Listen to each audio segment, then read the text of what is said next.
14 বছর পর অনুষ্ঠিত হচ্ছে নওগাঁ জেলা বিএনপি দ্বিবার্ষিক সম্মেলন। এতে প্রধান অতিথি হিসেবে ভার্চুয়ালি যুক্ত হবেন দলের ভারপ্রাপ্ত চেয়ারম্যান তারেক রহমান। এ বিষয়ে জানাতে যোগ দিচ্ছেন সহকর্মী একে সাজু। সাজু, নওগাঁয় বিএনপির এই সম্মেলনে জমায়েত, নেতাকর্মীদের উচ্ছ্বাস কেমন দেখছেন?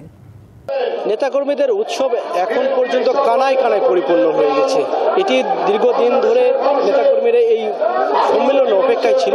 আজ সকাল 10টায় উদ্বোধনের কথা ছিল, এখনও উদ্বোধন হয় নাই, তবে কিছুক্ষণের মধ্যেই উদ্বোধন হতে যাচ্ছে এই কাউন্সিল। দীর্ঘ 14 বছর পর যে কাউন্সিল অনুষ্ঠিত হচ্ছে নওগাঁ জেলায়, এটি বিএনপির কাউন্সিল। খুব বড় সড়ভাবেই বিএনপির নেতাকর্মী এবং তৃণমূল নেতাকর্মীরাও দেখছি একেবারে পুরো নওগাঁ পুরো শহর যেখানে আয়োজন করা হয়েছে, পুরো শহর একেবারে এসে জমা হয়েছে। সকাল 9টা থেকে এসে জমা হয়েছে।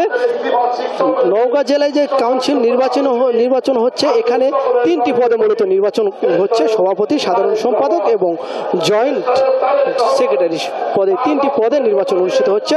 তো সভাপতি পদে 8 জন, সাধারণ সম্পাদক পদে 4 জন এবং যুগ্ম সম্পাদক পদে 9 জন প্রার্থী প্রতিদ্বন্দ্বিতা করছেন। ডায়ালগ সুবাসিত টয়লেট ক্লিনার, যার পাওয়ার প্লাস ফর্মুলা টয়লেটের কোনায় কোনায় পৌঁছে 99.99% জীবাণু ধ্বংস করে।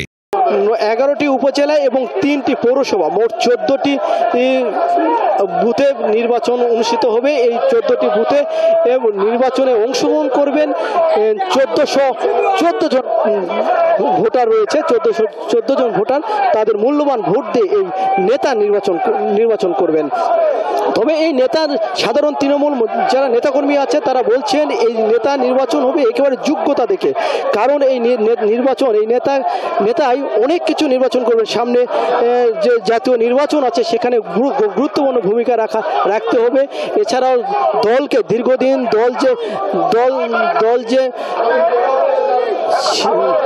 নেতা শূন্য ছিল সেটি আবার সংগঠিত করবে, এমন গুরুত্বপূর্ণ দায়িত্ব পালন করতে হবে। এই কারণে যে গুরুত্বপূর্ণ, সবাই বলছে যে একেবারে যারা যোগ্য, যারা নেতা কর্মীদের সঙ্গে এই অসময়ে ছিল, এই 17 বছর ফাঁসির সরকারের আমলে যারা নেতৃত্ব দিয়েছে, জেল জুলুম কেটেছে, তৃণমূল নেতাকর্মী যারা লাঞ্ছিত হয়েছে, জেল জুলুমের মধ্যে পড়ছে, তাদের পাশে দাঁড়াইছে, এমন নেতাকেই বেছে নেবেন, এমনটি বলছেন তৃণমূল নেতাকর্মী এবং ভোটাররা। এমনটি ছিল নওগাঁ থেকে সর্বশেষ খবর বিএনপির। জি সাজু, আমরাও দেখতে পাচ্ছি নেতাকর্মীদের উচ্ছ্বাস। আপনাকে ধন্যবাদ জানাচ্ছি।